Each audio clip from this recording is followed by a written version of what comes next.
ప్రజా సమస్యలపై పోరాటాలను ఉధృతం చేసింది వైఎస్ఆర్ కాంగ్రెస్ పార్టీ. ఈ నేపథ్యంలోనే ఈ నెల 12వ తేదీన యువత పోరు పేరుతో నిరసన ప్రదర్శనలకు వైఎస్ఆర్ కాంగ్రెస్ పార్టీ పిలుపునిచ్చింది. ఒకవైపున విద్యార్థులకు జరిగిన మోసాన్ని, అదేవిధంగా యువకులకు జరిగిన మోసాన్ని వివరించేందుకు యువత పోరు నిర్వహిస్తున్నట్లు వైఎస్ఆర్ కాంగ్రెస్ పార్టీ ప్రకటించింది.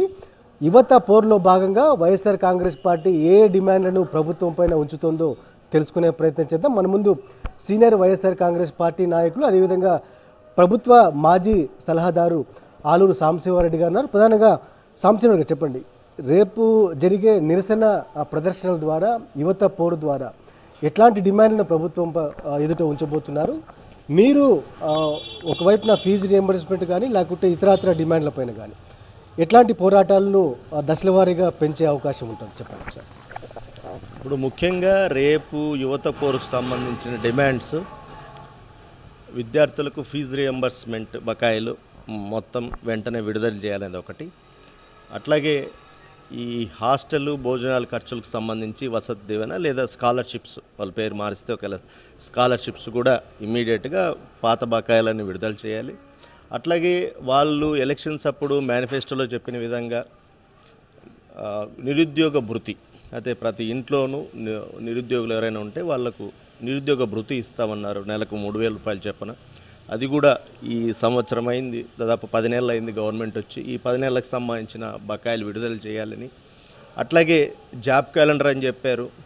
ఉన్న ఉద్యోగాలు ఇప్పుడు గ్రామ వాలంటీర్లు కావచ్చు, లేదా యాప్కాస్ ద్వారా అంటే కార్పొరేషన్ ద్వారా నియమించిన ఈ కాంట్రాక్ట్ ఎంప్లాయీస్ కావచ్చు, వాళ్ళందరినీ కూడా చాలామంది తీసేశారు ఈ మధ్యకాలంలో. సో ఒకవైపు ఉద్యోగ కల్పన చేస్తాము, ఉద్యోగాలు ఇస్తామని చెప్తూనే ఇంకోవైపు తీసేసే కార్యక్రమం చేస్తున్నారు. సో వీటికి నిరసనగా రేపు ధర్నా చేస్తూ ఇవన్నీ కూడా డిమాండ్ చేస్తున్నాం. ముందు కూడా ప్రజల పక్షాన వైఎస్ఆర్సీపీ సిన్స్ ఫ్రమ్ ఇన్సెప్షన్, రేపటికి దాదాపు 13 ఏళ్ళు అవుతుంది వైఎస్ఆర్ కాంగ్రెస్ పార్టీ పెట్టి. సో మా నాయకుడు జగన్మోహన్ రెడ్డి గారు అంటే పార్టీ పెట్టిన ప్రధాన ఉద్దేశమే ప్రజల తరపున నిలబడాలి, పోరాటం చేయాలి, వాళ్ళకి ఇబ్బందులు లేకుండా చూడాలని ఒక గొప్ప సంకల్పంతో ఈ పార్టీని మొదలుపెట్టాం. ఈ క్రమంలోనే 2019 వరకు కూడా ప్రభుత్వాల మీద పోరాటం చేసి ప్రజల తరపున నిలబడ్డాం. లాస్ట్ 5 ఇయర్స్లో అంటే ప్రజలకు సంబంధించిన సంక్షేమ కార్యక్రమాలు కావచ్చు, వివిధ అభివృద్ధి కార్యక్రమాల ద్వారా మళ్ళీ ప్రజల సంక్షేమం కోసం ఉన్నాం. సో ఇప్పుడు కూడా ఒకవేళ ప్రతిపక్షంలో ఉండొచ్చు, ఇప్పుడు కూడా మళ్ళీ ప్రజల కోసం పోరాటం చేయడానికి సిద్ధంగా ఉంటాం. ఇది డెఫినెట్గా కార్యక్రమాలు ఇంకా ఉధృతం చేస్తాం. జగన్ గారు ముఖ్యమంత్రిగా ఉన్నప్పుడు ఎడ్యుకేషన్కి సంబంధించి ఎట్లాంటి రిఫార్మ్స్ తీసుకొచ్చారు? అప్పుడు ఫీజు రియంబర్స్మెంట్ ఇవ్వాలని లేకపోతే స్కాలర్షిప్ ఇవ్వాలని ఏ రోజు విద్యార్థులు కానీ కళాశాల యాజమాన్యంగా రోడ్డుపైకి రాలేదు. ఎట్లాంటి ప్లాన్తో ఆ రోజు ముందుకెళ్ళారు? అంటే నిజంగానే జగన్మోహన్ రెడ్డి గారు విద్యా వ్యవస్థపై తెచ్చిన రిఫార్మ్స్ గురించి మాట్లాడాలంటే ఓ గంట అయినా సరిపోదు. బికాజ్ స్వాతంత్రం వచ్చిన తర్వాత ఏ ముఖ్యమంత్రి కూడా అంటే ఎడ్యుకేషన్ పైన ఇంత దృష్టి పెట్టలేదు. ఏదో నామకే వాస్తే టీచర్లకు లెక్చరర్లకు జీతాలు ఇవ్వడం తప్ప ఇంకా ఏది కూడా, ఒకవేళ ఉంటే లైక్ వైఎస్ రాజశేఖర రెడ్డి గారు ఆ రోజు గొప్ప నాయకులు, ఒక పెద్ద సంకల్పంతో అంటే విద్య ఒక్కటే ఈ పేదవాడి జీవితాన్ని మారుస్తుందని నమ్మాడు. కాబట్టి ఆయన ఫీజు రియంబర్స్మెంట్ ప్రపంచంలో ఎక్కడా లేనిది ఫుల్ ఫీజు రియంబర్స్మెంట్ అనేది ఒకటి తెచ్చారు. అంటే విద్యార్థులకి పెద్ద చదువులు చదివే వాళ్ళకు మనం తోడ్పాటుని ఇవ్వాలి. అది ఒకటి ఆయన పెద్ద ఇట్లా ఒక ట్రెండ్ ఎడ్యుకేషన్లో చేశారు తప్ప తర్వాత ఏ ముఖ్యమంత్రి కూడా వీటిలో రిఫార్మ్స్ గురించి ఆలోచన చేయనే లేదు. ఎంతసేపు ఉన్నా ఈవెన్ ఇంక్లూడింగ్ స్కూల్స్ తీసుకుంటే స్కూల్స్ సంఖ్య ఎట్ట తగ్గించాలి, టీచర్లను ఎట్ట తగ్గించాలి, ఈ రకమైన ఆలోచన చేశారు తప్ప లేదా ఇవి నిర్వీర్యం చేస్తే ప్రైవేట్ వాళ్ళు మనకు కావాల్సిన వాడు ప్రైవేట్ కాలేజీలు స్కూళ్ళు బాగుపడతాయనే ఒక బ్యాడ్ ఇంటెన్షన్తో ఎవరు కూడా దీన్ని పట్టించుకోలేదు. కేవలం జగన్మోహన్ రెడ్డి గారు మాత్రమే పేదవాడి కోసం వాడి బతుకు మారాలంటే ఎడ్యుకేషన్ ఒక్కటే అని ఆయన కూడా గట్టిగా నమ్మాడు. కాబట్టి విపరీతమైన రిఫార్మ్స్ దేశంలో ఎప్పుడూ లేని విధంగా స్వాతంత్రం వచ్చిన తర్వాత మన రాష్ట్రంలో విపరీతమైన రిఫార్మ్స్ తేవడం జరిగింది. అందులో భాగంగానే ఈరోజు రేపు మనం చేయబోయే కార్యక్రమంలో కూడా ఇప్పుడు ఫీజు రియంబర్స్మెంట్ ఉంది. ఫీజు రియంబర్స్మెంట్ రాజశేఖర రెడ్డి గారు ప్రవేశపెట్టినప్పుడు ఆ రోజు 35,000 ఫీజు ఉన్నింది, 35,000 ఆయన ఇచ్చాడు, బాగానే ఉన్నింది. కానీ క్రమక్రమంగా ఈ పెరిగే కొద్దీ ఫీజులు పెరిగాయి, అన్ని కాలేజీల్లో ఫీజులు పెరిగాయి. మరి రియంబర్స్మెంట్ మాత్రం 35,000 ఉండే పరిస్థితుల్లో ఆ మిగతా డిఫరెన్స్ ఆఫ్ అమౌంట్ అంటే లక్షల వరకు ₹1,00,000 ఫీజు కూడా ఉండే పరిస్థితికి వచ్చినప్పుడు కూడా 35,000 ఫీజు రియంబర్స్మెంట్ ఇచ్చి గవర్నమెంట్ చేతులు దులుపుకొని ఇంకో 65,000 పిల్లాడు కట్టే పరిస్థితి నుంచి జగన్మోహన్ రెడ్డి గారు ఆయన మనసు పెట్టి ఆలోచన చేశాడు కాబట్టి పేదవాడి కోసం ఫుల్ ఫీజు రియంబర్స్మెంట్ స్కీమ్ అనేది తెచ్చారు. అంటే 35,000 కాదు, కాలేజీలో ఎంత ఫీజు ఉంటే అంత, అది 35,000 అయినా 50,000 అయినా 70,000 అయినా 1,00,000 అయినా ఎంత ఫీజు ఉంటే అంత ఫుల్ రియంబర్స్మెంట్ చేస్తూనే విద్యాదీవన పథకం కింద దానికి తోడుగా అంటే స్కాలర్షిప్ నెలకు 700, 750, 600 ఈ పరిస్థితి నుంచి సంవత్సరానికి ₹20,000 ఏది వసతి ఖర్చులకు కానీ భోజనాల ఖర్చులకు కానీ వీటికి సంబంధించి అంటే ఫుల్ ఫీజు రియంబర్స్మెంట్ చేస్తూనే వసతి భోజన ఖర్చులకు కూడా సంవత్సరానికి ₹20,000 ప్రతి విద్యార్థి కూడా ఇవ్వడం జరిగింది. సో ఇట్లా చెప్పుకుంటూ పోతే రిఫార్మ్స్ చాలా ఉన్నాయి. ఈ రేపటి కార్యక్రమం యువత మీద కాబట్టి వీటికి సంబంధించి అట్లే ఉద్యోగాల విషయంలో తీసుకుంటే గవర్నమెంట్ వచ్చిన ఫస్ట్ 3 మంత్స్లోనే సచివాలయాల్లో అంటే గవర్నమెంట్ జూన్ జూలైలో వస్తే అక్టోబర్ 2 గాంధీ జయంతిలోపే దాదాపు 125,000 పర్మనెంట్ గవర్నమెంట్ ఉద్యోగాలు కల్పించినాడు. అంటే ప్రతి ఊర్లో ఈరోజు సచివాలయంలో 10-12 మంది ఉద్యోగస్తులు పర్మనెంట్ ఉద్యోగస్తులు ఉన్నారు. వాళ్ళందరూ కూడా ఆ ప్రాంతానికి చెందిన వాళ్ళే. అంటే దాదాపు 125,000 మందికి ఉద్యోగాలు కల్పించినాడు. ఆ తర్వాత మళ్ళీ 2.5 లక్షల మందికి వాలంటీర్ల రూపంలో మళ్ళీ ఉద్యోగం కల్పించినాడు. తర్వాత యాప్కాస్ ద్వారా దాదాపు 2 లక్షల ఉద్యోగాలు భర్తీ చేసినాడు.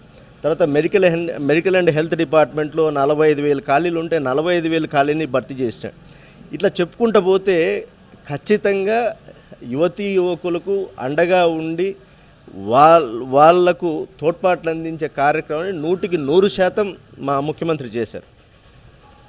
ఇప్పుడు చంద్రబాబు ప్రభుత్వం అధికారంలోకి వచ్చి 9-10 మాసాలు అవుతుంది. ఆయన పెట్టిన తొలి సంతకం డిఎస్సి పైన పెట్టారు. ఇప్పటిదాకా అమలు కాకపోవడాన్ని ఏ విధంగా చూస్తారు? అదేవిధంగా నిరుద్యోగ భృతి కూడా ఇస్తూ ఉన్నారు. ఇప్పటిదాకా అమలు కాని ఈ పథకాలకు సంబంధించి మీరేం చెప్పదలుచుకున్నారు? చంద్రబాబు నాయుడు గారు తొలి సంతకం గురించి మాట్లాడే సబ్జెక్ట్ కాదేమో నా అభిప్రాయం. అంటే ఎప్పుడు కూడా తొలి సంతకం అంటే దానికి ఒక వాల్యూ ఉంటుంది. మీరు ఎవరో రాజశేఖర రెడ్డి గారు వస్తే ఉచిత విద్యుత్ పైన తొలి సంతకం అన్నాడు.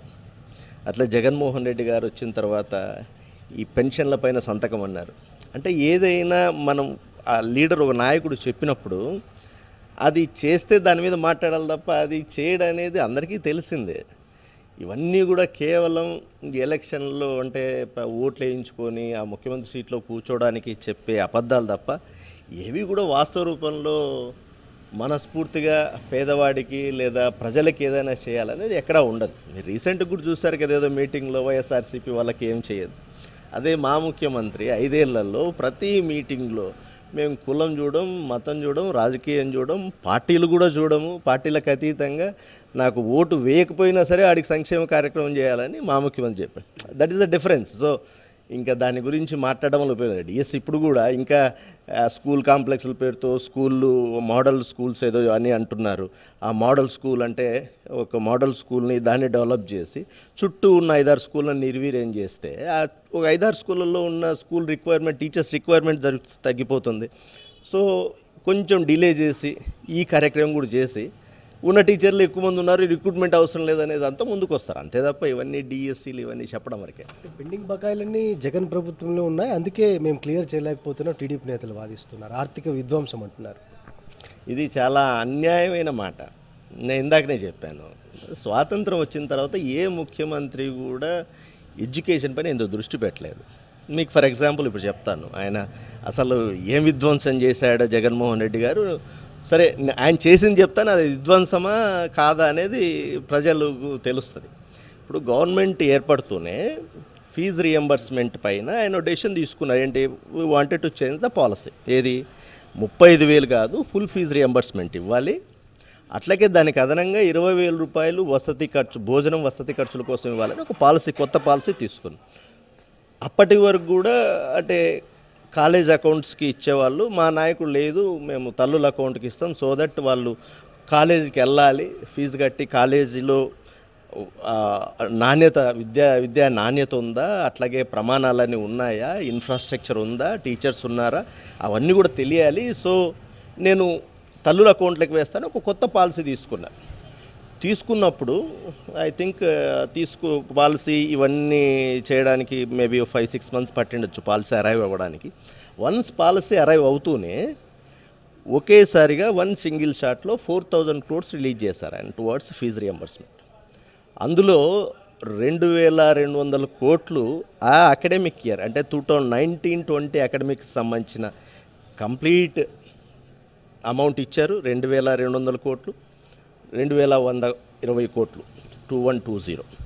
అట్లాగే 1,880 కోట్లు ఓల్డ్ గవర్నమెంట్ డ్యూస్ కూడా కలిపి, సో 1,880 2120 మొత్తం 4,000 కోట్లు సింగిల్ షాట్లో ఇచ్చి అన్నీ క్లియర్ చేసి ఆ రోజు నుంచి ఎలక్షన్ నాటి వరకు కూడా ఎవ్రీ క్వార్టర్కి ముందే డేట్ ఇచ్చి, అంటే ఫర్ ఎగ్జాంపుల్ ఇప్పుడు క్వార్టర్ అంటే ఏప్రిల్, మే, జూన్ ఒక క్వార్టర్ అనుకుంటే జూలైలో వాళ్ళ అటెండెన్స్లు ఈ డేటాలు అన్నీ చేయడానికి జూలై టైం తీసుకొని ఆగస్టులో ఆ క్వార్టర్కి సంబంధించిన అంటే ఏప్రిల్, మే, జూన్కి సంబంధించిన అమౌంటు ఫీజు రియంబర్స్మెంట్ అమౌంటు ఆగస్టులో వేసాం.